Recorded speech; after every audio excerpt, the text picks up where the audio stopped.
Hey viewers, in this video we are going to set up environment for coding in Windows and in Android. So let's start the video.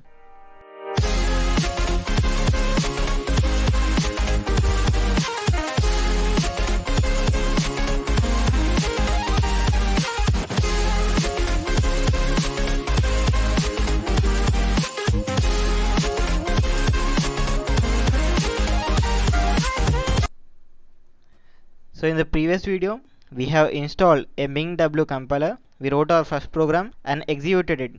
If you have not seen that video, link is in the description. Check it out after completing this video. So writing and executing programs through terminal is real fun. But for developers, work should be done fast and easy. So for that purpose, IDEs are introduced. IDE means Integrated Development Environment. Some of the features of IDE, syntax highlighting, autocomplete and debugging, are very helpful for developers. So in this video, we will try to install a CodeBlocks IDE. It is the simplest IDE for the beginners, so I prefer it for coding C++. Let's try to install it. Open any browser on your computer. I am using Google Chrome. In the search bar, type CodeBlocks IDE. Click on the first link. You will be directed to CodeBlocks original website. This website might look a bit different if you are watching this later. Click on downloads. We are going to download the binary release. So you can download it for Mac, Linux or Windows. So if we go down a bit, we can find different files. In the previous video, we have downloaded the Ming file, which contains both the GCC compiler and the IDE. But in this video, we are just installing a IDE without GCC compiler. So for that, we need to download the file which says CodeBlocks setup.exe. You can download it from any server. It will automatically start to download. Then double click on the downloaded file, then click agree, then click next.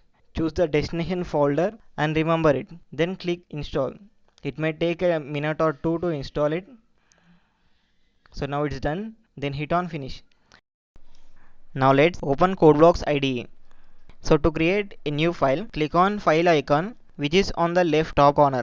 Under new section, click on file, then click on C source, then click on go, select the C++, hit next. We need to save the file, so I am saving it as the first.cpp. Here .cpp extension is important. Hit finish.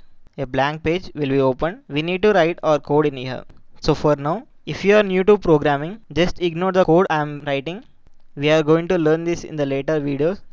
Just observe how the IDE is helping us in autocomplete and syntax highlighting. So due to this, we can code faster and accurate. After completing the code, to compile the code, we just need to click on the build icon. If there are no errors in our code, we can run it. As you can see, we got our output. But if we made any mistake in the code, it will give an error message, so we can correct it and execute very easily. So that's all about CodeBlocks IDE. Since most of the students don't have computers and laptops, we can also do the same programming in our Android phones also. So for this, we first need to install an application called as Decoder. You can find it on the Play Store. So open Play Store, search for Decoder, click on install. Now open it up. It has a good user interface. So click on start coding, create a new file.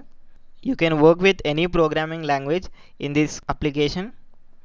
But since we are working with C++, click on C++, give you a file name. So by default, it gives a hello decoder program as an example. So we can change it. After changing the program, click on run button. We will get our output. So it's a great application for students and those who are traveling and want to code. So that's all for this video. If there are any problems during installation, you can comment down below. We will try to answer it. So let's meet in another video.